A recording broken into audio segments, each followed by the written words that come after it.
Le rachat d'une entreprise est une opération plus délicate qu'un rachat de fonds de commerce.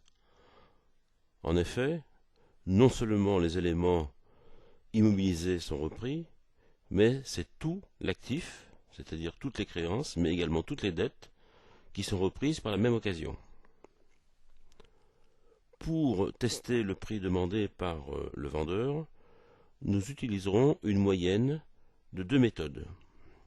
Tout d'abord, il convient de rentrer dans la grille les données tirées de la comptabilité du vendeur.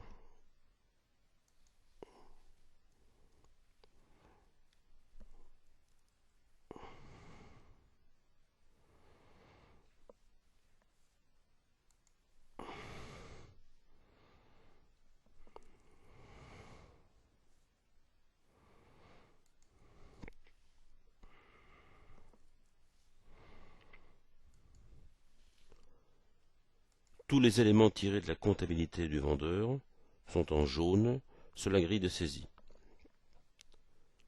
Le principe est le même que celui qui a été développé dans le cadre d'un achat de fonds de commerce. Lorsque la grille de saisie est complétée, on peut examiner le rapport. La première méthode ressemble à celle qui a été utilisée pour un rachat de fonds de commerce, c'est-à-dire qu'on ne tient compte d'une part des éléments immobilisés qui sont actualisés en fonction de leur valeur réelle et non plus de leur valeur comptable, et on tient compte également des réserves qui ont été constituées et qui ont permis de financer le fonds de roulement, c'est-à-dire le crédit client, le stock, et par voie de conséquence également, qui tiennent compte des dettes, fournisseurs, organismes sociaux, etc. Donc la première méthode reprend, du moins dans son début, les éléments qui ont été retenus pour la valorisation d'un fonds de commerce.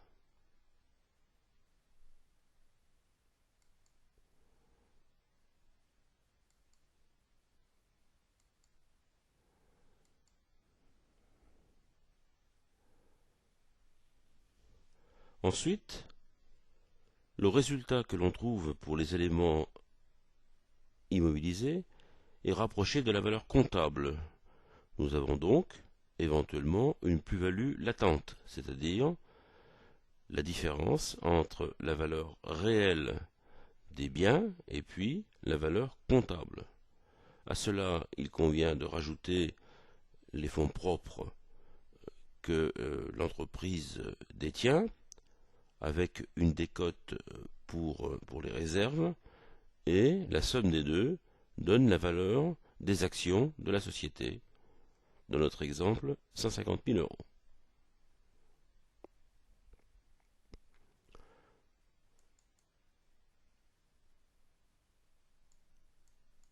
La deuxième méthode part du principe que, en 7 ans, l'entreprise doit dégager des résultats qui permettent de reconstituer le prix.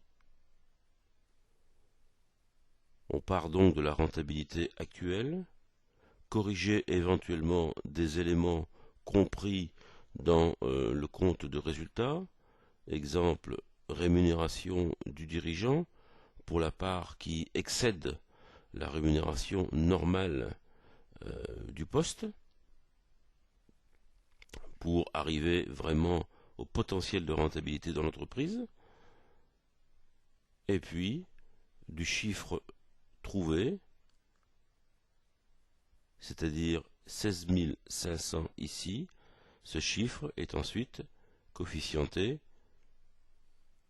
par le nombre 7, d'où une valeur de 120 000 euros.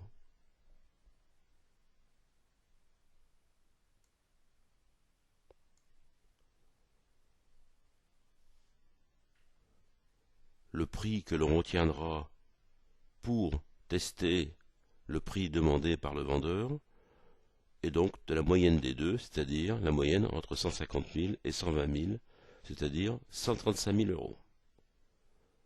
Cette méthode permettra donc de juger si le prix demandé par le vendeur est réaliste ou pas.